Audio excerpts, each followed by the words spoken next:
அவர் சிகிச்சை பெற்று நலமாகி வந்தவுடனும் அவர்கிட்ட நான் முதலமைச்சர் பொறுப்பை திருப்பி கொடுத்துட்றேன், இப்போ எனக்கு வந்து பதவியை கொடுங்கன்னெலாம் கேட்டு பார்த்தார், கெஞ்சினார். எம்ஜிஆர் வந்து 1977 முதல்வர் ஆனப்போ, கட்சி தொடங்குது 72, தேர்தல் வந்தது 77 தான். ஏன் முதல்லையே ஒரு நாடாளுமன்ற தேர்தல் திண்டுக்கல்ல நடந்தது இடையில், இந்த அதில் அவர் மாயத்தேவர்ன்ற ஒருத்தரை நிறுத்தி இரட்டை இலை சின்னத்தில் ஜெயிச்சு ஆளுங்கட்சிக்கு அதிர்ச்சியை கொடுத்தாரு. ஸோ சட்டமன்ற தேர்தல்ன்றது 1977 சந்தித்தார். சந்தித்த முதல் தேர்தலிலே ஆட்சியை பிடிச்சார் எம்ஜிஆர். அப்போது அதுக்கப்புறம் எம்ஜிஆர் மறையிற வரைக்கும் பார்த்தீங்கன்னு சொன்னால் கலைஞர் கருணாநிதி எவ்வளோ குட்டி கருணா அடித்து பார்த்தார. எந்த அளவுக்கு அவர் இறங்கி போனார்னா, எம்ஜிஆர் வந்து உடல்நலம் குன்றி அமெரிக்காவில் புருக்லின் ஹாஸ்பிட்டலில் சிகிச்சையில் இருந்தப்போ ஒரு சட்டமன்ற தேர்தல் நடந்தது.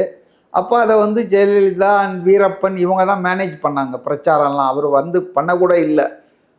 அப்போ கலைஞர் கருணாநிதி திமுக தலைவராக இருந்தவர், எதிர்கட்சி தலைவர் தான், என்ன மக்கள்கிட்ட வேண்டுகோள் கொடுத்தாருன்னா, நான் வந்து என்னுடைய இனிய நண்பர் எம்ஜிஆர் அவர் சிகிச்சை பெற்று நலமாகி வந்தவுடனும் அவர்கிட்ட நான் முதலமைச்சர் பொறுப்பை திருப்பி கொடுத்துட்றேன், இப்போ எனக்கு வந்து பதவியை கொடுங்கன்னெலாம் கேட்டு பார்த்தார், கெஞ்சினார்.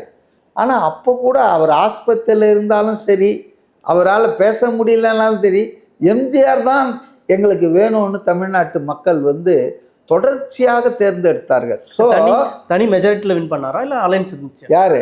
எம்ஜிஆர் தனி மெஜாரிட்டி தான். மூணு ஆட்சிலையும் தனி மெஜாரிட்டி தான் அமைச்சார். கூட்டணி வச்சாங்கங்க, கூட்டணி வைப்பாங்க சின்ன சின்ன கட்சி. முதல்ல அவர் வந்து கட்சியை பொழந்துட்டு வந்து அதிமுக ஆரம்பித்த பிறகு அவர் கூட எத்தனை பேர் இருந்தாங்க? கம்யூனிஸ்ட் தலைவர் கல்யாண சுந்தரம் தான் இருந்தார்.